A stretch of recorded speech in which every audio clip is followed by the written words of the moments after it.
The hall was silent as the crowd waited. Thousands of people had gathered, not only to hear about technology and politics, but also to see something rare. Three very different figures were about to step on the stage together. Tulsi Gabbard, known for her calm voice and her fight for compassion. Sundar Pichai, the humble leader who guided one of the largest companies in the world. And Narendra Modi, the prime minister whose story began from selling tea on the streets. All agreed to share one stage. The moment the lights dimmed, a sense of curiosity spread in the air. The audience expected speeches, but no one knew that the evening would become a powerful lesson of kindness and respect. Sundar Pichai walked out first. He looked simple, almost like a quiet teacher. He carried no arrogance, only a soft smile. Behind him walked Narendra Modi, calm but steady, his hands folded to greet the crowd. Last came Tulsi Gabbard, her presence strong yet peaceful, her eyes carrying warmth.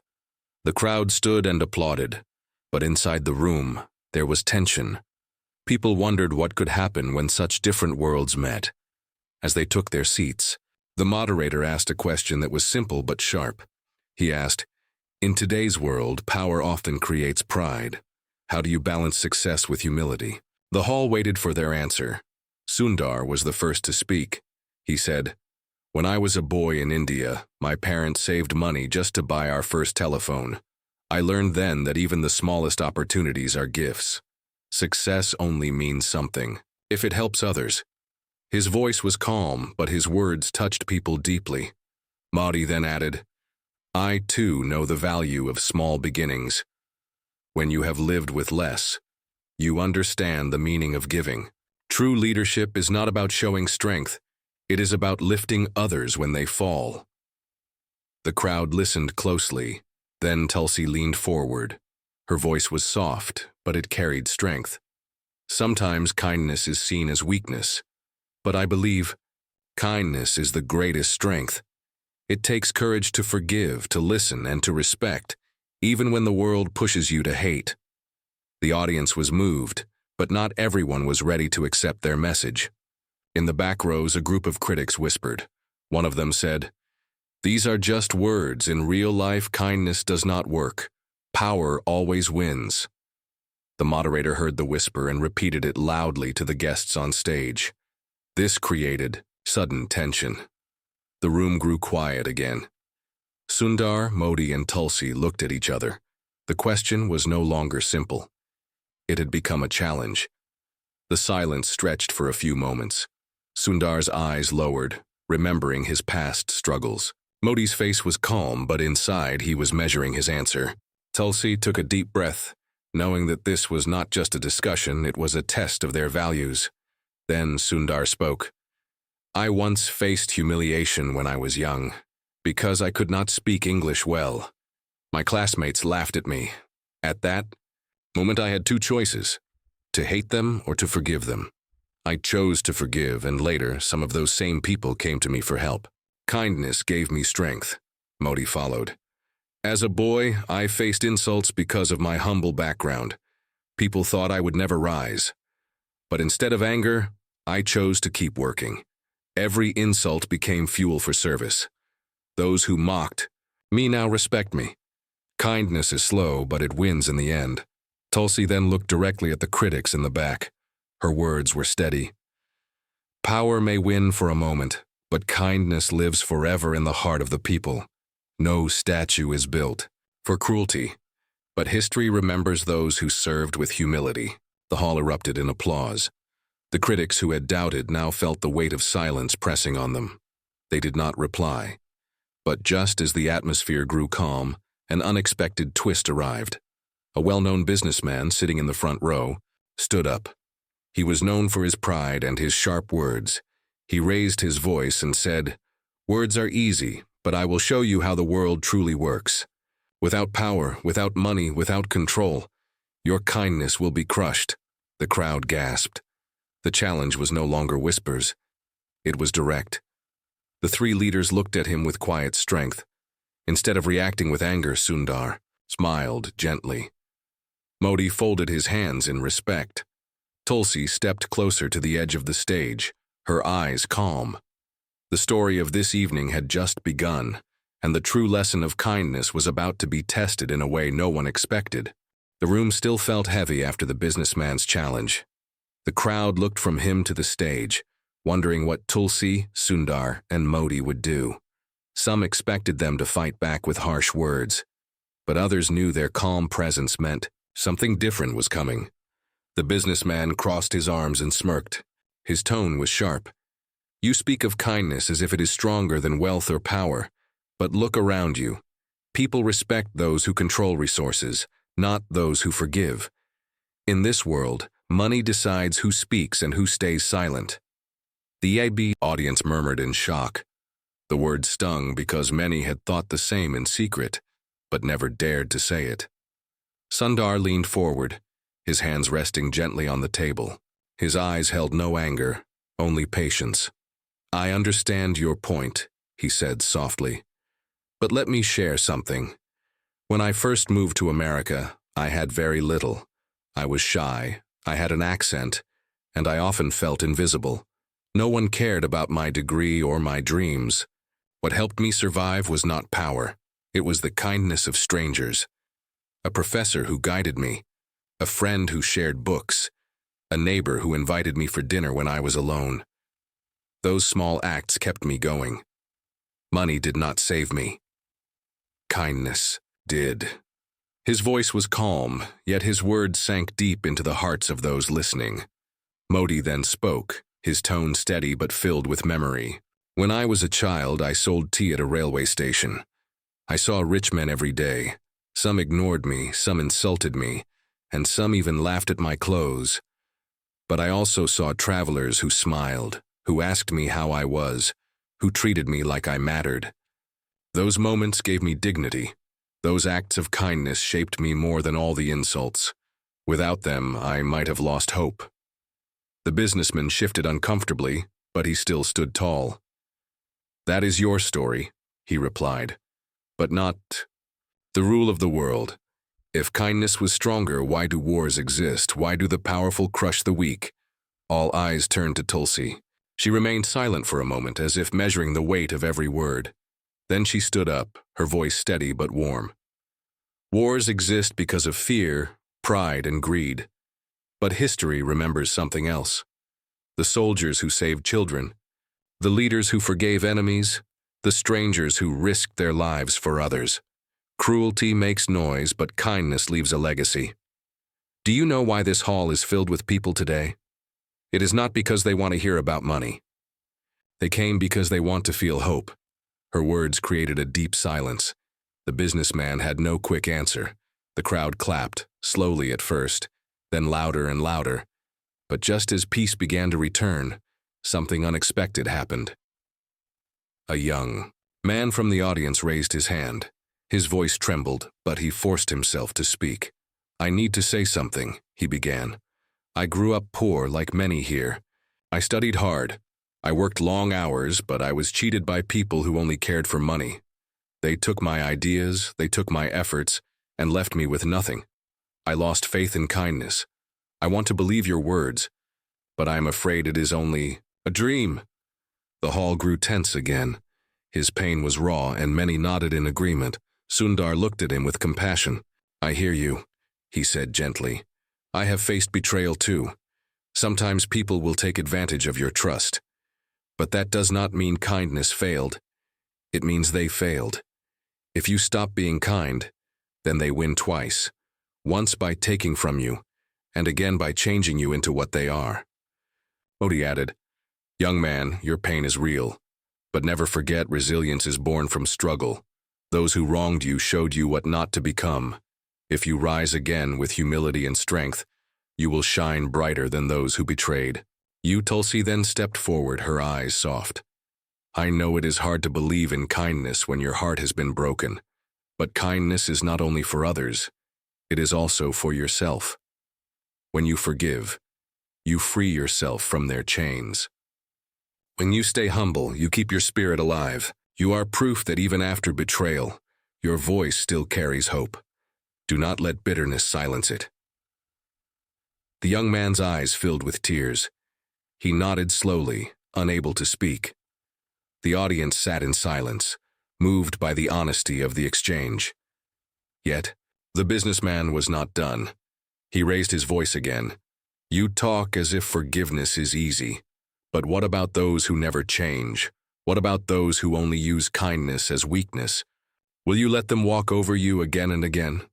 This time, Modi stood firmly, his voice carrying quiet strength. Kindness is not weakness.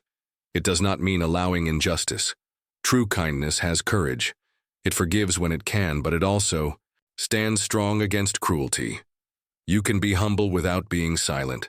You can be respectful without being blind. That is the balance of a leader, and that is the balance of life. The hall erupted in applause once more. The businessman lowered his head, his confidence shaking. But deep inside, everyone knew this was only the beginning. Bigger tests of kindness were still waiting outside this hall in the real world, where struggles were sharper and choices were harder. The applause slowly faded, but the weight of the businessman's words still lingered. People in the hall began to whisper again.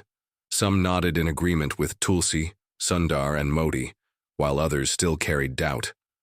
Words were powerful, yes, but the world outside was not so forgiving. Then the moderator leaned forward. His eyes showed curiosity, but his voice carried a sharp edge. It is easy to speak of kindness here in this hall, with lights and applause. But what happens when life tests you in the harshest way? Will you still stand by your words then? The question struck deeply. The audience shifted uncomfortably. This was not just about speeches anymore. It was about proof. Sundar took a quiet breath. Tests come every day, he said softly. One moment can decide who we are. I remember once, when Google faced a global crisis. People accused us of mistakes we did not make. I stood before the world and I could have chosen anger. But I chose to listen. I listened to criticism. I accepted what was fair, and I promised change. That day I learned, humility disarms even the harshest voices. It does not erase pain, but it turns enemies into teachers. The hall listened in silence. Sundar's calm words made even the skeptics pause. Modi then leaned closer to the microphone. His eyes were firm, but filled with reflection. I too faced a test that cut deep. Once during a public rally, I was insulted in front of thousands. My first instinct was to answer with equal fire. But then I remembered the young boy selling tea, the boy I once was. If that boy had responded with anger, he would have lost his path. So I stayed silent. The insult burned, but my silence turned into strength. Later, the same person who insulted me came to me for advice. That is what patience brings. Kindness has its own time. The crowd clapped, but the atmosphere grew heavier. Everyone knew Tulsi was next, and her voice would either calm the doubts or ignite more questions. She stood slowly. Her presence was quiet but commanding. My hardest test, she began, came when someone I trusted betrayed me. The betrayal was not small. It cut deep, and it could have destroyed me. In that moment, I had two choices: to strike back or to rise above. I chose to rise not because it was easy, but because I knew revenge only creates more wounds. Forgiveness does not excuse what was done, but it frees your heart from being poisoned forever. A hush fell over the hall. Her words seemed to touch invisible wounds inside many listeners. Suddenly, the young man who had spoken earlier stood again. His face was pale, but his voice clearer this time. But what if forgiveness is seen as surrender? What if people laugh at you for being soft? Tulsi looked at him with warmth. Let them laugh. Strength is not proven by their opinion. Strength is proven by your peace. If they laugh today, tomorrow they will remember you as the one who chose light instead of darkness. The hall erupted with applause again. Yet just as the energy lifted, a loud commotion broke near the entrance of the hall. Security guards rushed forward as two men argued loudly. They were attendees who had disagreed with each other's views, and now anger had boiled into a fight. One of them shouted, "Kindness is useless," while the other yelled back, "You do not understand respect." Their voices echoed, and the scene began to break the calm of the gathering. The audience turned in shock. The guards tried to separate them, but the anger grew stronger. Then, to everyone's surprise, Narendra Modi stood up from the stage. He raised his hand, asking the guards to stop. The hall fell silent as he walked down the steps slowly, toward the fighting men. The men froze, embarrassed, but their anger was still alive. Modi placed a gentle hand on one man's shoulder. "Brothers," he said in a calm but powerful voice, "what message do you give the world when you fight in the middle of a lesson about kindness? Anger is easy, but respect is harder. Will you let anger control you, or will you choose the strength of patience?" His words cut through the heat of the moment. The men looked down, ashamed. They released their grip, and silence replaced the shouting. The crowd stood and applauded loudly, some with tears in their eyes. They had just seen words turned into action. Sundar joined Modi at the floor. He said gently, "Conflict will come, disagreement will come. But the question is always the same. Do we let it break us, or do we let it teach us?" Tulsi then walked closer too. Her voice was calm. "This is what kindness means. It is not about avoiding conflict. It is about healing it." The hall felt transformed. The lesson was no longer theory. It was alive in front of them, but this was only a small glimpse. Outside these walls, the challenges of the real world waited, and soon, the three of them would face a test greater than anyone expected. The hall settled again, but the calm was fragile. Everyone knew the small fight they had just witnessed was only a reflection of what happens every day outside. Kindness had shown its strength in that moment, but could it survive beyond the safety of these walls? As the applause faded, the moderator leaned forward again. His voice was serious. "You have spoken of kindness with passion. You have shown us how it works in words and actions. But outside this hall, the world is not clapping. The world is full of struggle, corruption, and cruelty. Will kindness still survive there?" The crowd went silent. It was a question many had carried inside but never dared to ask aloud. Sundar stood slowly. His voice was calm, almost like a teacher guiding a class. "When I lead, I do not lead with fear. I do not threaten my teams. I give them space, I listen, and I respect their ideas. Sometimes people try to take advantage of that. They think silence means weakness. But when results come, when progress is made, the truth becomes clear. Kindness is not about letting others control you. It is about creating strength without noise." The words reached people's hearts. Many in the audience, especially young professionals, nodded quietly. Modi then stepped forward. His voice was steady, filled with the wisdom of someone who had seen both power and pain. "The real test of kindness is not when you face friends, but when you face enemies. I have sat across from those who once insulted me. I could have answered with anger, but instead I answered with respect. Over time, many of those enemies became partners. Respect does not guarantee victory in every moment, but it builds bridges that last longer than any war." The audience clapped softly, but their eyes turned to Tulsi. They waited for her answer because they knew she would bring the most personal truth. She took a deep breath, her hands folded in front of her. "When I served in the military," she began, "I saw the hardest faces of humanity. I saw pain, fear, and even hatred. In those moments, I realized something important. Kindness is not a choice you make only when it is easy. It is the choice you make when everything around you says hate. It is the choice that keeps your soul alive." Her voice shook slightly, not from weakness, but from memory. The audience felt her sincerity. Before anyone could respond, a sudden noise broke the atmosphere. The hall doors opened quickly and a group of people entered. They looked restless, their faces hard with frustration. One of them raised his voice. "You speak of kindness while outside.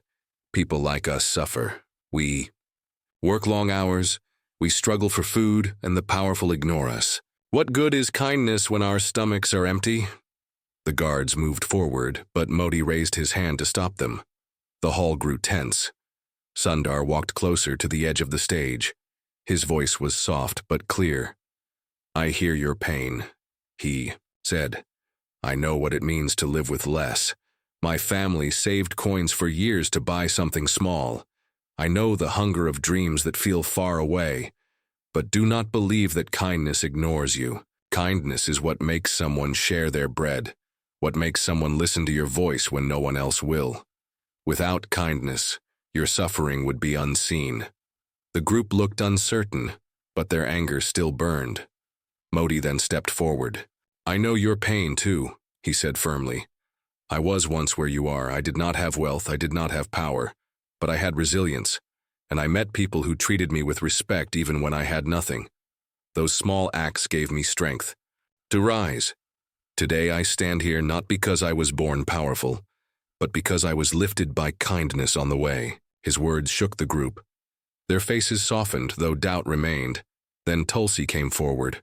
Her voice carried both compassion and strength. "I will not tell you your pain is small. It is real and it is heavy. But do not think kindness is weakness. Kindness is the only reason humanity has survived. When one stranger gives water to another, when one neighbor helps another family, when one heart refuses to turn cold, this is what keeps us alive. If you give up on kindness, you give up on the one force that can heal this world." A deep silence filled the room. The restless group lowered their heads. One of them whispered, "Maybe we needed to hear this." The crowd began to clap again, not out of habit, but out of relief. They had witnessed kindness not just as words, but as a living answer to anger. But as the energy rose, the businessman who had challenged them earlier stood up again. His eyes narrowed. "You speak beautifully, but you still have not answered my question. What happens when kindness meets cruelty that never changes? Will you fight or will you keep forgiving until you are destroyed?" His voice was sharp, and the hall froze once more. This was the question no one could ignore, the question that would lead to the greatest test yet. The hall was so quiet that even the sound of a single breath could be heard. The businessman's question had pierced the heart of the evening.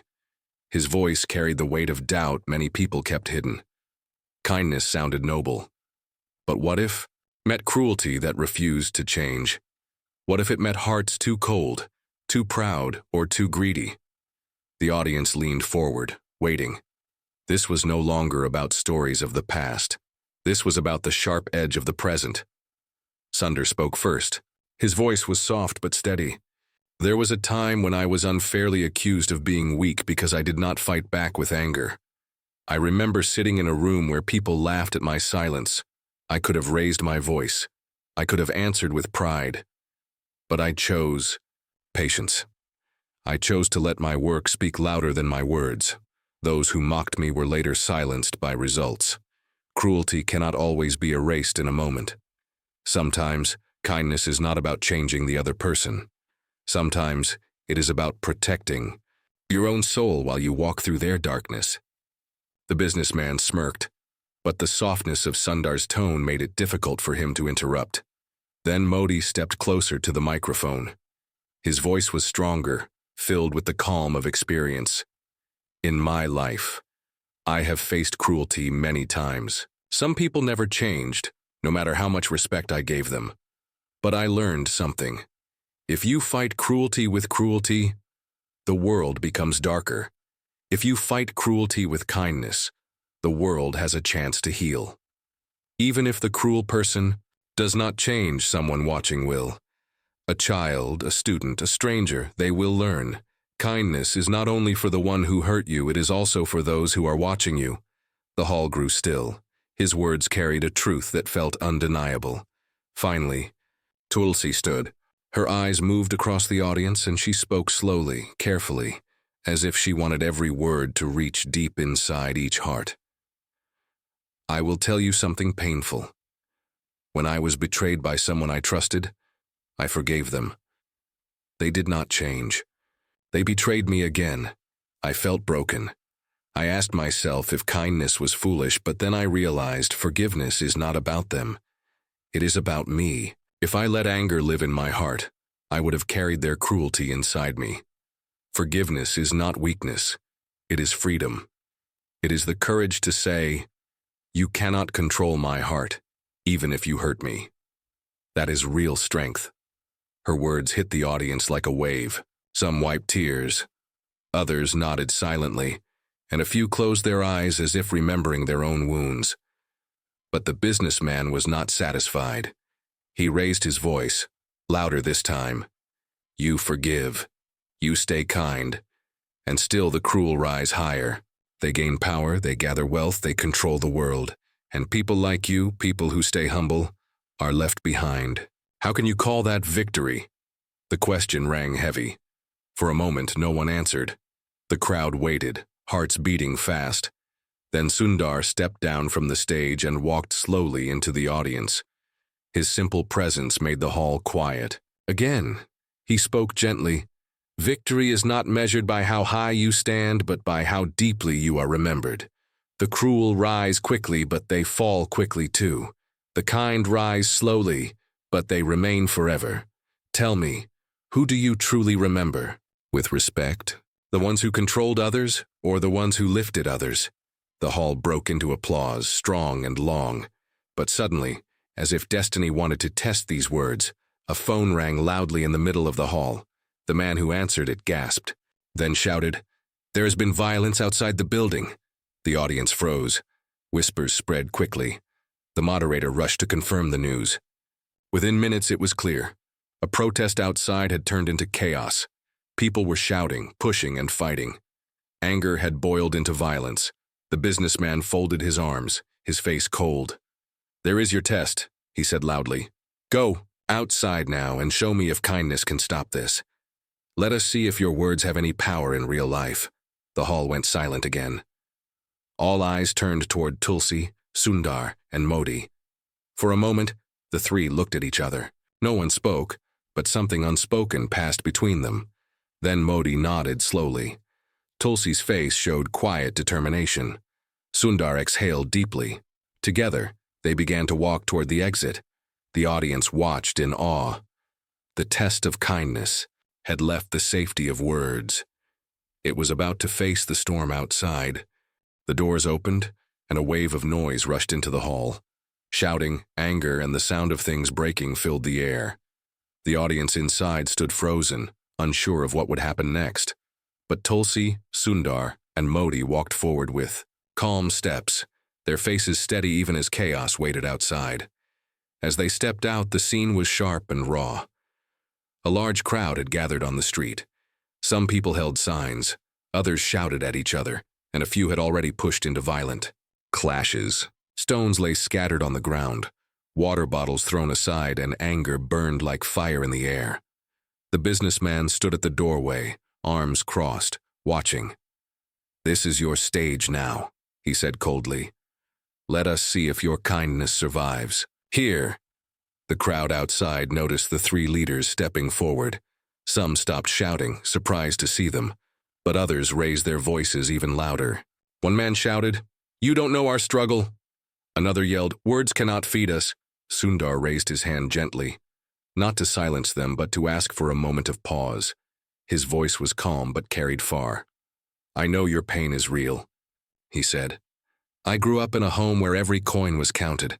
I know what it feels like to want more and to feel the world does not hear you. But anger will not heal this pain. Anger will only leave you with more brokenness. Let us talk. Let us listen. I promise you, every voice here matters." The words touched some hearts, but anger still boiled.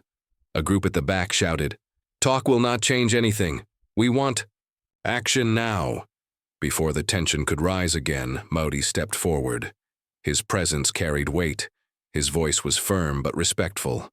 "I stand here not as a leader above you, but as someone who once walked the same ground as you. I sold tea at a railway station. I know hunger, I know insult, but I also know that violence will only destroy what you wish to protect. If you want change, let us fight with dignity, not with hate.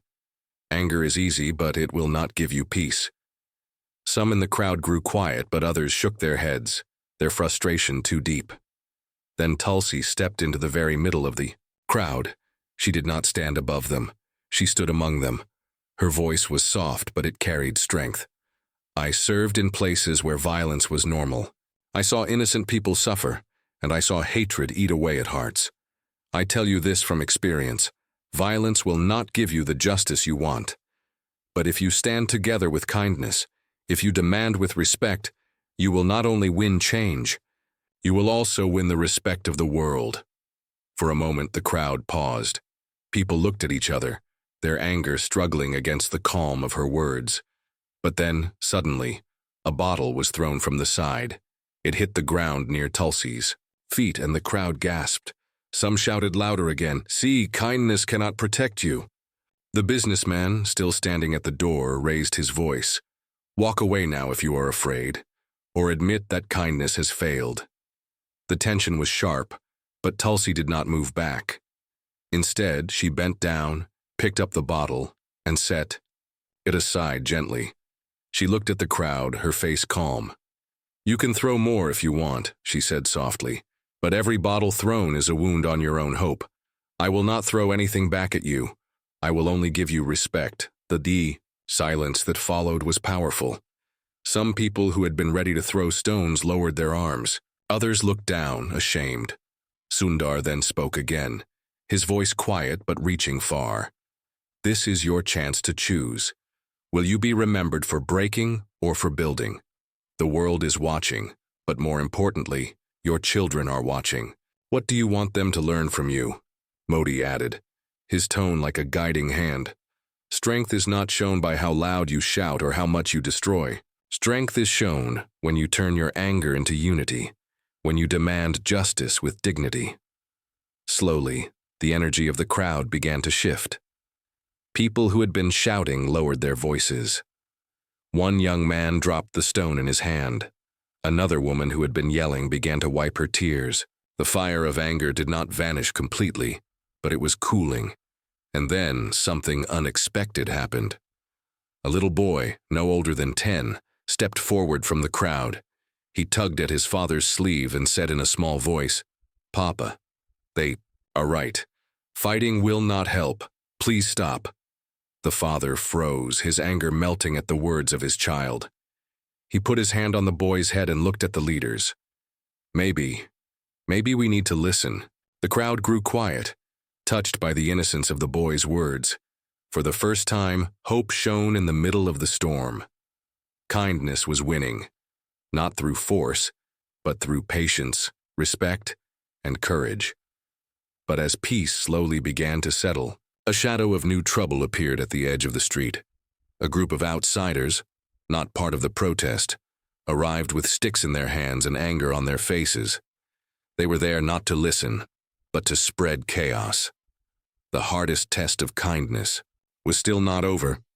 The crowd had just begun to calm, hope slowly finding space among the anger, when the group of outsiders marched forward. They carried sticks in their hands and rage in their eyes. They had not come to listen or share their pain. They had come to break, to destroy, to drown hope in fear. The audience inside the hall pressed against the doors, watching with wide eyes. The businessman at the doorway smirked, his arms still folded. "This is it," he said coldly. "Words cannot stop. Sticks. Let us see what your kindness can do now." The outsiders pushed into the protest, shouting loudly. One swung a stick at a protester, and panic rippled through the crowd. People began to step back, fear spreading quickly. The fragile peace that Tulsi, Sundar, and Modi had built was trembling on the edge of collapse. Sundar moved forward first. He raised his hands, not in anger, but in calm. His voice cut through the noise. "Stop. Violence will not solve your pain. Look at the faces around you. These are your brothers and sisters, not your enemies. Every strike you make is a wound. On your own people." The outsiders hesitated for a moment, but their anger still burned. One of them shouted back, "They will never listen unless we show strength." Then Modi stepped forward. His voice was strong, steady, and filled with authority. "Strength is not in the hand that strikes. Strength is in the heart that can control itself. I was once mocked, insulted, ignored, but I never chose violence. I chose patience, I chose respect. And today, I stand before you because kindness has greater power than cruelty." Put down your sticks and show the world you are not destroyers but builders. Some of the outsiders shifted uncomfortably. Their grip on the sticks loosened, but anger still kept them standing. Tulsi then walked directly toward them. The crowd gasped in fear, thinking she would be hurt. But her face was calm, her steps steady. She stopped just a few feet away and spoke in a voice both soft and unshakable. "You can hit me if you want. You can break my body, but you will not break my respect for you. I see your pain, I see your anger, but I refuse to answer it with hate. If you must strike, strike me, but know this. Kindness will rise even from my fall." The words fell into the silence like drops of pure water on fire. The outsiders froze. The sticks trembled in their hands. One man raised his arm but could not swing. Another dropped his stick to the ground, tears filling his eyes. The little boy from earlier stepped forward again, his voice innocent but powerful. "Uncle, please don't hurt her. She is telling the truth." The outsiders looked at the boy, then at Tulsi, Sundar, and Modi. The anger in their eyes began to fade. One by one, sticks fell to the ground. The sound of wood hitting the street echoed like a drum of peace. The protesters, who had been afraid, now began to clap. Some cried openly, others hugged each other. The storm of violence was dissolving into something rare: unity. The businessman at the door stood frozen, his smirk gone. He had expected kindness to fall, but instead he watched it rise higher than ever before. Sundar turned toward the crowd, his voice gentle. "Today you have proven something to the world. You have shown that kindness is not weakness. It is the strongest choice a human can make." Modi raised his hand in blessing. "Remember this moment, not for us, but for yourselves. When you go back to your homes, when life tests you again, choose respect over hate. Choose humility over pride. Choose kindness, even when it is hard. That is the true strength of humanity." Tulsi looked at the people, her eyes filled with hope. The world may forget speeches, but it will never forget actions. Today you turned anger into peace. That is your victory, and it is greater than anything power or money can buy. The crowd erupted in applause, not the applause of entertainment, but the applause of hearts set free. The people who had come divided, angry, and hopeless now stood together as one. The businessman slowly lowered his head, realizing the truth. He had denied. Kindness had not only survived, it had triumphed. As the sun began to set, the three leaders stood together, not as a politician, a CEO, or a soldier, but as humans who had shared the rarest lesson. Kindness is the greatest strength, and those who witnessed it would carry that lesson forever.